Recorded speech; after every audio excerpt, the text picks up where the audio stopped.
Hi everybody, in this video we're going to take a look at the very basics of notebook setup for organic synthesis. And this is just the bare minimum of what needs to go in there. Some people like to add a little bit more, but I'm just going to show you just the very basics of what needs to go into your lab notebook.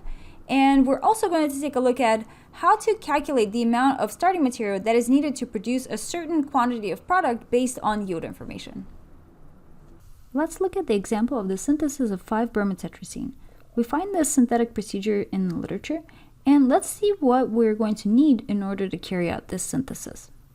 According to this procedure, 5-bromotetracene is synthesized from tetracene, and it is brominated using N-bromosuccinimide.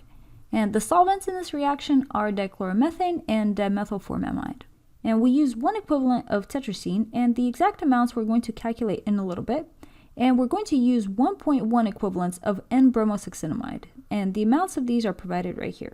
Then after the reaction is finished, the product is purified by recrystallization, and we isolate 1.18 grams of bromotetracene, and this corresponds to an 88% yield. Now let's begin to write this down into our notebook. Once we have written down the date, let's write the title of this reaction. And let's draw out the synthetic scheme for this reaction. We're going to write NBS on top of the arrow, and we're going to indicate the solvents on the bottom of the arrow. Also on the bottom of the arrow, we're going to indicate the temperature to which we heat the reaction. And then on the right side of the arrow, we're going to draw our product. Now we need to construct our reagent table. So let's take a look at our reaction procedure to see what quantities of the reagents we're going to need. In the reaction procedure, it says that we isolate 1.18 grams of bromotetracene, which corresponds to an 88% yield.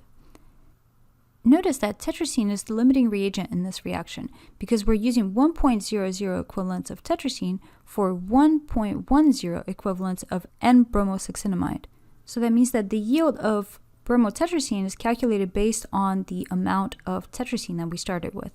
And in order for us to calculate the yield, we have to convert everything into moles. And in order for us to get the moles of the starting material, which is tetracene, and the product, which is bromotetracene, we have to know the molecular masses of both of these compounds. The molecular weight of tetracene is 228.29 grams per mole, and the molecular weight of bromotetracene is 307.18 grams per mole. Now we have everything that we need in order to write down our equation to deduce the amount of starting material that was used to get 1.18 grams of bromotetracene in 88% yield. We're going to calculate the grams of tetracene that were used for this reaction by starting with the amount of bromotetracene that was produced, which is 1.18 grams of bromotetracene. And we're going to convert it into moles by dividing it by the molecular mass of bromotetracene, which is 307.18 grams per mole. Now we're going to convert the moles of bromotetracene into moles of tetracene that we started with by using the yield information that was provided. So we're going to divide by the yield of bromotetracene, and we're going to put 100% on the top for tetracene.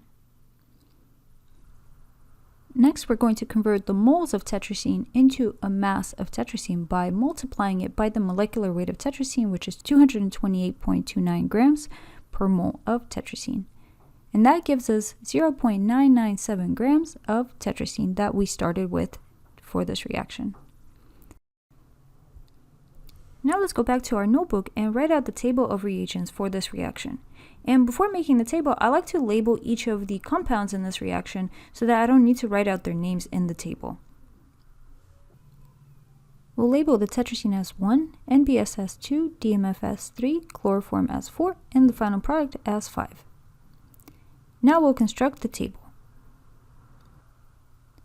And here we're going to write out the amount of each of the reagents that we're using. 0.997 grams of tetracene, 0.86 grams of NBS, 15 milliliters of DMF, and 70 milliliters of dichloromethane. And then here we would write out the amount of product that we isolated once we finished the reaction,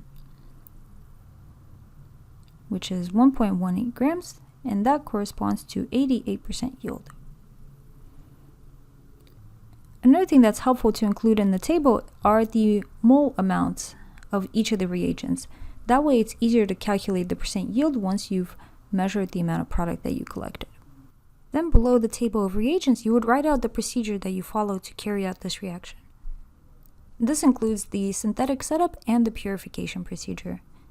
And then after that, you would paste in any of the spectra that you collected for the compounds in this reaction.